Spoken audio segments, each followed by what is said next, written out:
It's Thursday, April 5th. Welcome to your coffee break on the HAN Network. I'm Kate Chaplinsky with the latest local news, including an Ansonia bank robber on the loose, a fire displacing several people in Stratford, and much more.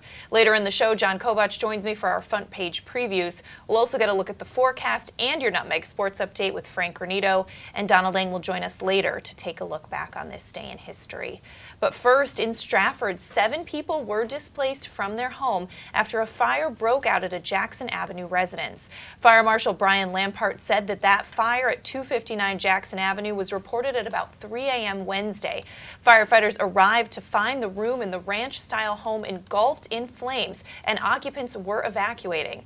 Now, firefighters were able to contain that fire to the room where it appeared to have started and had it under control within 20 minutes. One occupant was transported to a local hospital for unspecified injuries, Lampart said. Now, the fire affected the living conditions of all 6 rooms in that house. Lampart said the cause of the fire is under investigation, and the Red Cross was providing shelter assistance for those 7 displaced occupants. Now, Bridgeport and Milford firefighters also provided coverage on the scene. There's a lot more on that story at StratfordStar.com.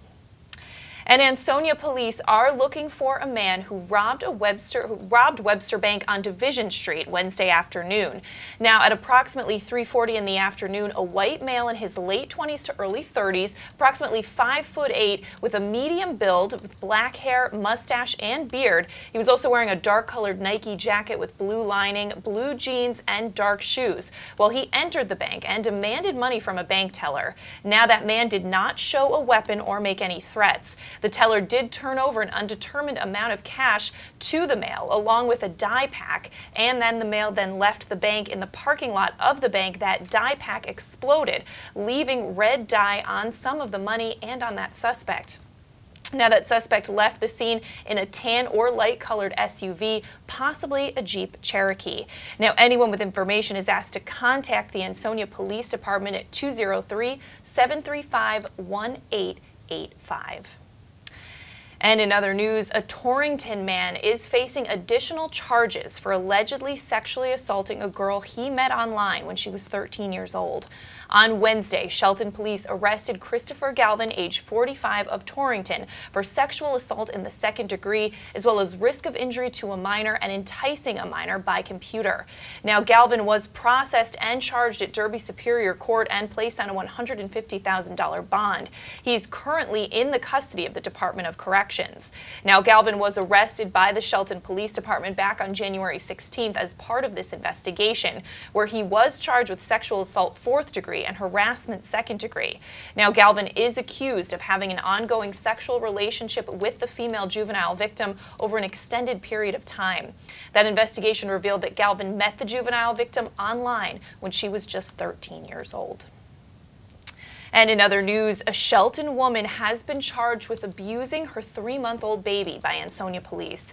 On April 4th, 24-year-old Migdalia Carmelini Otero, age 24, of 30 Hawthorne Avenue in Shelton, was arrested on a warrant for assault in the 1st degree, risk of injury to a minor, and reckless endangerment in the 1st degree. Now, her arrest was the result of an investigation by the Patrol Division and Detective Bureau after a complaint in May 2017 of her 3-month-old baby suffering from multiple bone fractures. Now, the investigation done in conjunction with Yale New Haven Hospital showed that victim had multiple rib fractures, a fractured clavicle, and a broken foot, along with other injuries. Those injuries were consistent with abuse and not the result of an accident. That victim is currently in the custody of the Department of Children and Families. And on April 3rd at about 2:40 in the afternoon, detectives from the statewide Urban Violence Cooperative Crime Control Task Force and the statewide Narcotics Task Force executed a search warrant at 769 Beechwood Avenue in Bridgeport. Now, during that search, detectives located 3 9mm handguns, a TriStar Glock 17, and an FNP. Now, both the TriStar and Glock 17 were determined to have been stolen out of Georgia. Now, detectives also located about 11 grams of marijuana, 4.6 grams of crack, as well as 11.2 grams of heroin, 76 ecstasy pills, a 50-round drum, and a high-capacity magazine, as well as several rounds of ammunition. Now, the accused was an 18-year-old male resident of that address, and he was taken into custody without incident and charged with possession of narcotics with intent to sell, as well as stealing a firearm, among various other charges. Now, police did not release that suspect's name.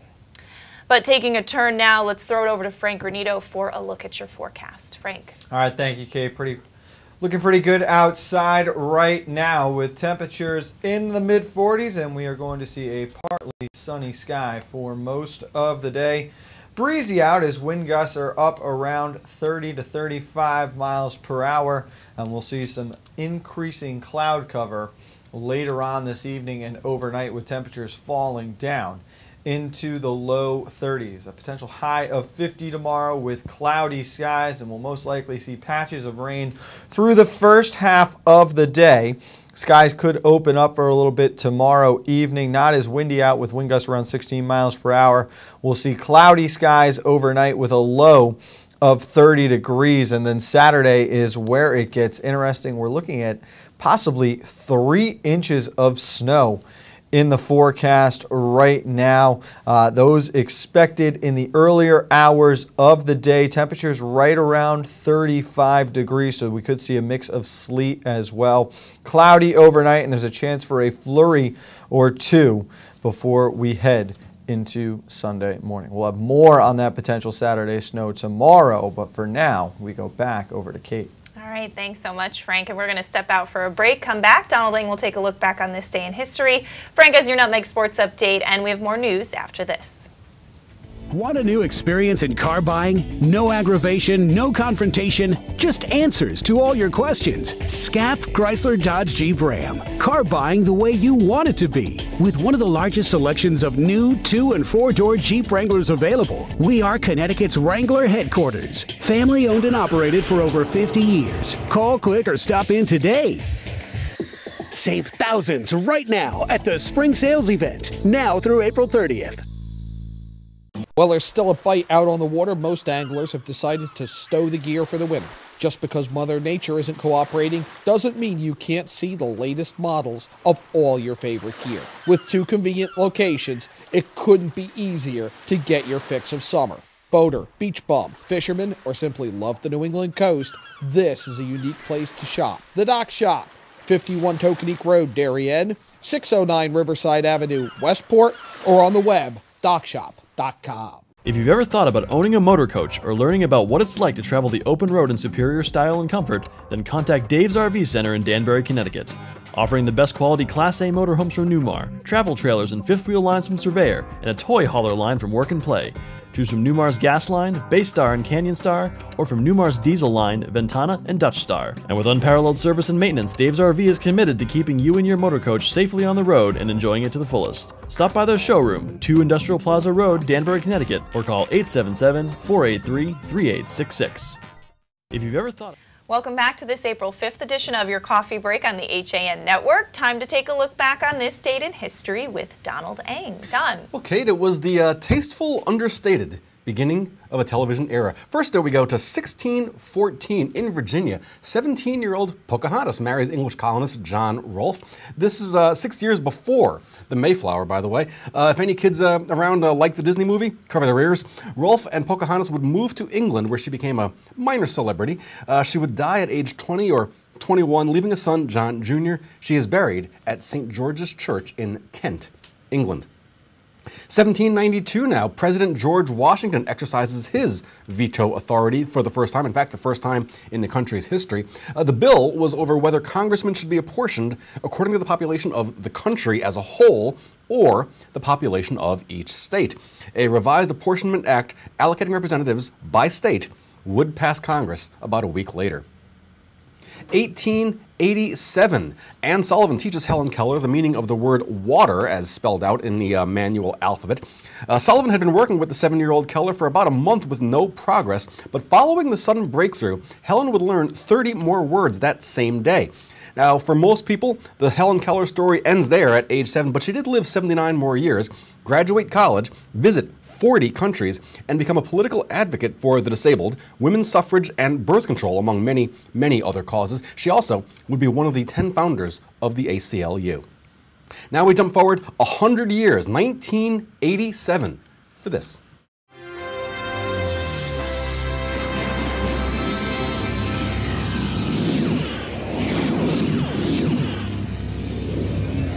Starting on April 5th, you'll view Sundays in a whole new light.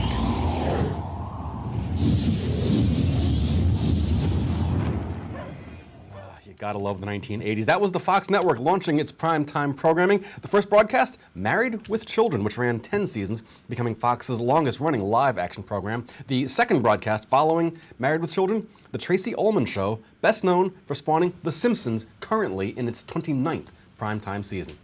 That is your look back in history for today, April 5th, and I'm Donald Ng. All right, thanks so much, Don. Well, in other local news, 4 Trumbull police officers earned kudos from the man in charge Wednesday for exemplifying seemingly opposite qualities of police work. Now, Chief Michael Lombardo cited officers Edward Bakioki and James Marino for their quick thinking and rapid response to an emergency call, and also touted the work of Sergeant Brian Falkenstein and Detective Scott Murray for their perseverance in a months-long investigation. Now, Bakioki and Marino were the first 2 officers to respond to a report of a gunpoint home invasion on White Plains Road early the morning of March 31st. Now, the 2 recognized the fleeing suspects in a blue Jeep Liberty and pursued it to the Bridgeport, where the driver crashed near East Main Street just after 5 a.m. Now, those 2 suspects were hospitalized with non-life-threatening injuries, and police recovered a Smith & Wesson .380 caliber pistol at the scene. Police said the victim was not randomly chosen, and it appears that the suspect specifically targeted that Trumbull home. Well, Lombardo cited Falkenstein and Murray for what he called their dedication and tenacity in following up the clues in a September drive-by shooting near Old Town Road. Now, that investigation led to attempted murder charges against 2 suspects. That victim, though struck by at least 1 bullet, was able to drive himself to the hospital. There's much more on that story at TrumbullTimes.com. And in other news, after anti-Semitic and racist graffiti was found in Ridgefield's Ballard Park, new security cameras have been installed to help police find potential vandals. Now, there are 2 cameras currently. The town got 1 from the company Mobile Site as a demonstration model, and George King, who's lived in Ridgefield since 1977, donated 1 other after all the publicity about that racist graffiti in the park.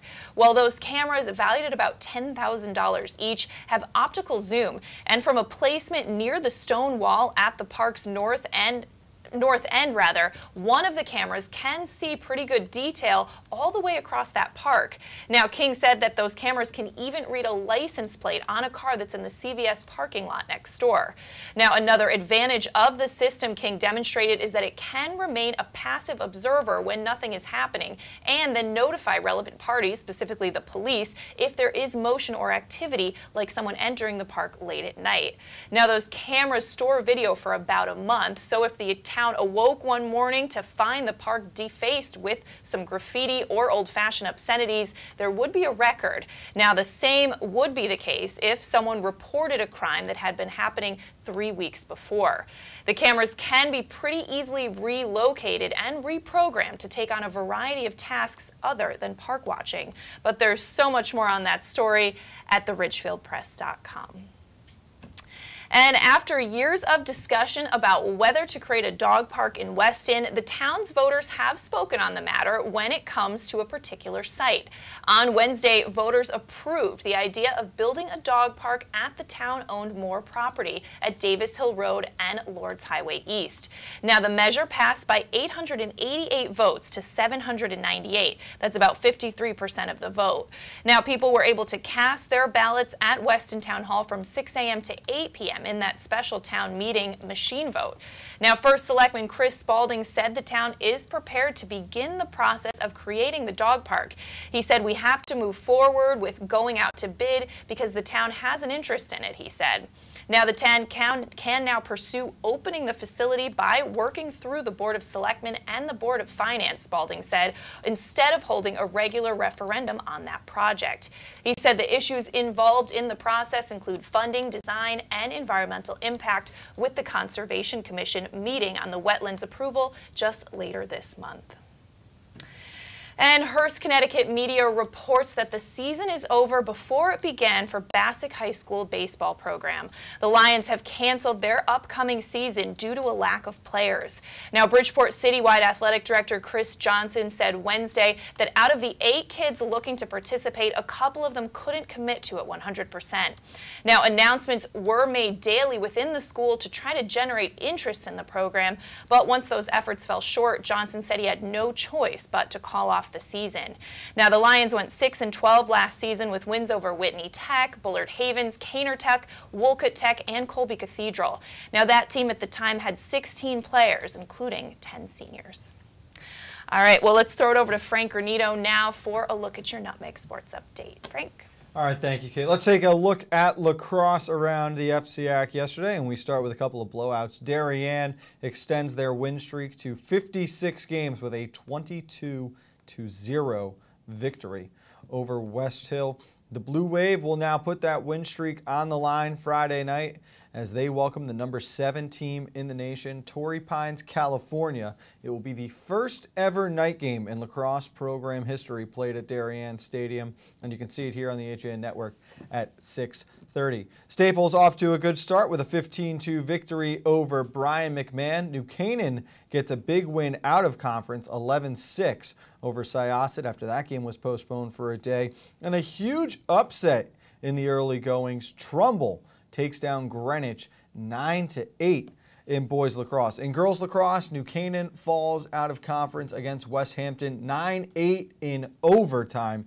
Tough break for the Rams to start the year. And how about the Stanford Black Knights behind 4 goals from captain Kelly Jagodzinski?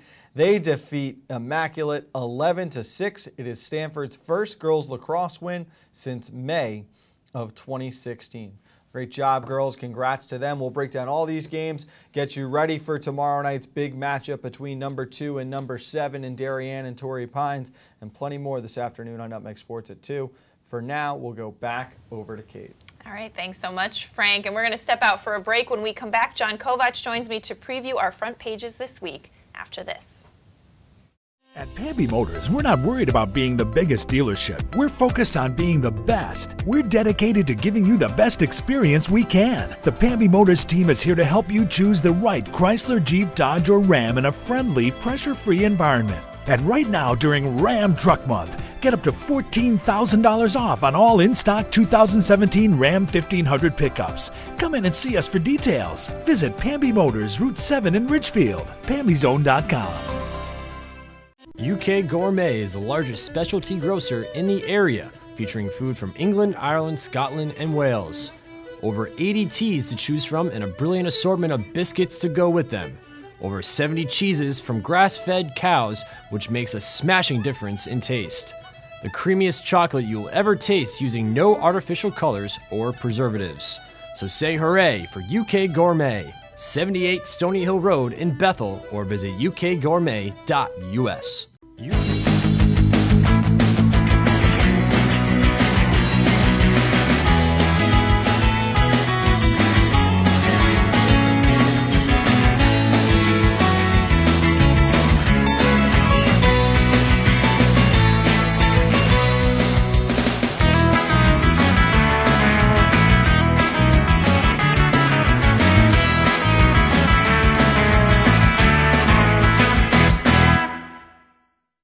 Voted Best Gourmet to Go in Fairfield County, Palmer's extensive menu offers everything you'll need to make your next event easy and delicious. Whether you're hosting a small get-together or planning a large celebration, they've got you covered breakfast through dessert. Order online at palmersdarien.com or call 203-655-2077.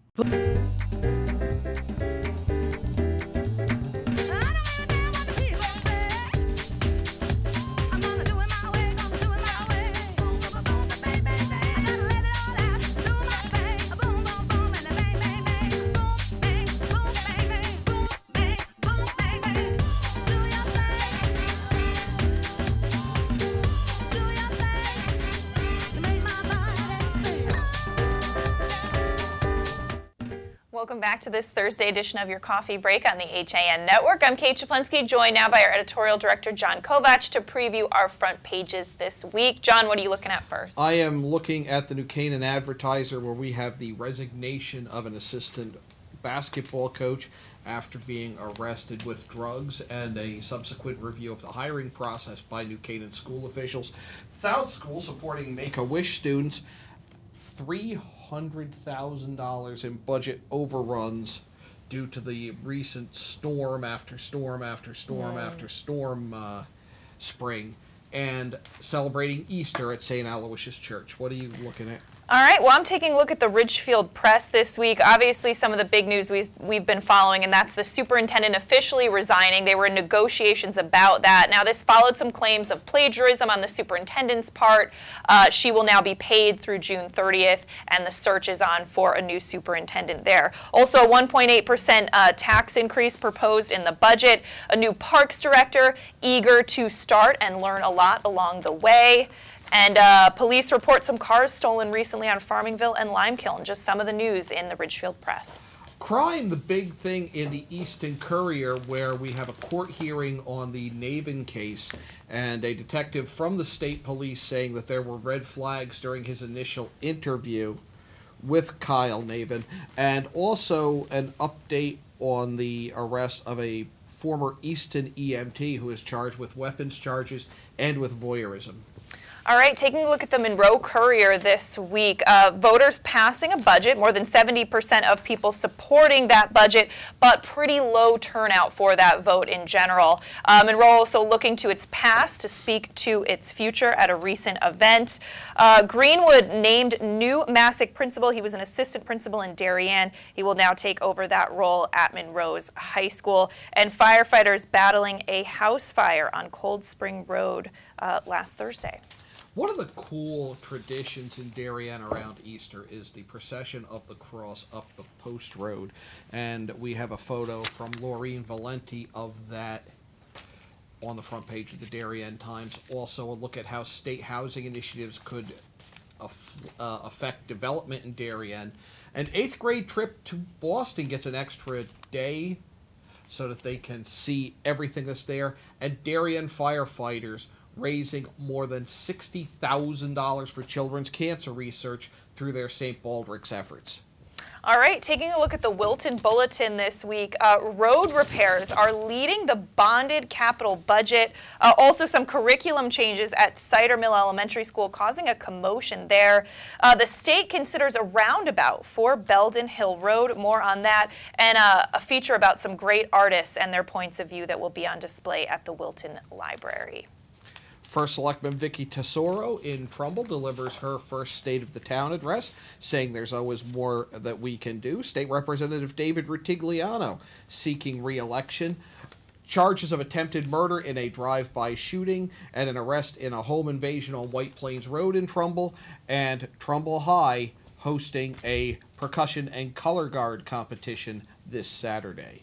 All right, taking a look at the Milford Mirror this week, a splash pad, pickleball courts, all coming to Eisenhower Park, as well as some improvements to the dog park there. So a lot of big plans coming for Eisenhower Park. Jennifer Paradis named the new director at the Beth L. Center, and a cool feature on Captain Kidd inspiring a new book series, a city author to speak soon at the Milford Library. And Pam Stanesky, a Republican, now throwing her hat in the ring for the state Senate race for the 14th district. On the front of the Weston Forum, we see a Weston artist, Joseph Fasinga, who turns nondescript common material that most people wouldn't notice into works of art. He's one of 39 Connecticut artists to receive a state grant through the Connecticut Artist Fellowship Program. All right, taking a look at the Stratford Star this week, an affordable housing plan for James Farms Road, leading to a lot of pushback from residents and others, and many saying that there are several flaws in that plan.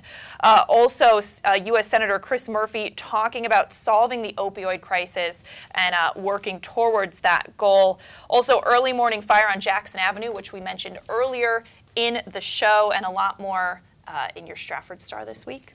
In the Shelton Herald, there's a chance that Shelton High's graduation could come back to Finn Stadium at Shelton High. A community group continuing its battle against opioid abuse. The Inland Wetlands Commission continuing its review of Shelter Ridge. A meeting April 18th on the Derby-Shelton Bridge renovations. And yet another storm picture that, no offense to the Shelton Herald or anybody else, I'm just really tired of. We are so tired of that. I want to see pictures of blooming flowers and spring scenes. Give me your kids playing baseball. Yeah, that's what we're looking for. All right, well, I'm looking at the Reading pilot now. A discussion among the Board of Ed where to cut $100,000. That was the big question that the Reading Board of Education discussed last Thursday at a special meeting. So more details on that.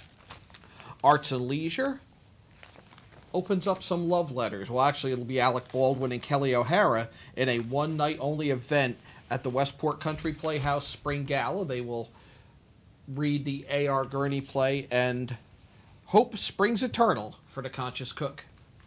All right, taking a look at our special Kids World section in our papers this week. Some great ideas for summer fun for your kids. Just kind of going through some of the great local camps that we have around here. And also 10 free family-friendly day trips that you can take as the weather finally gets nicer, we hope, coming soon. We're hoping. All right, so those are a preview of our front pages this week. Still a busy day coming up on the HAN Network. Yankee Fisherman, John, what can we expect at 1 o'clock? We're on an egg hunt before Easter, but we're looking for trout eggs on the Deerfield River. And we will talk to an artist and angler from Monroe who has a show opening up at the Wheeler Library there on Friday night. All right, great. That coming up at 1 o'clock. Nutmeg Sports coming up at 2. And we'll see you tomorrow for your coffee break at 11 with the latest local news and more. Have a great day.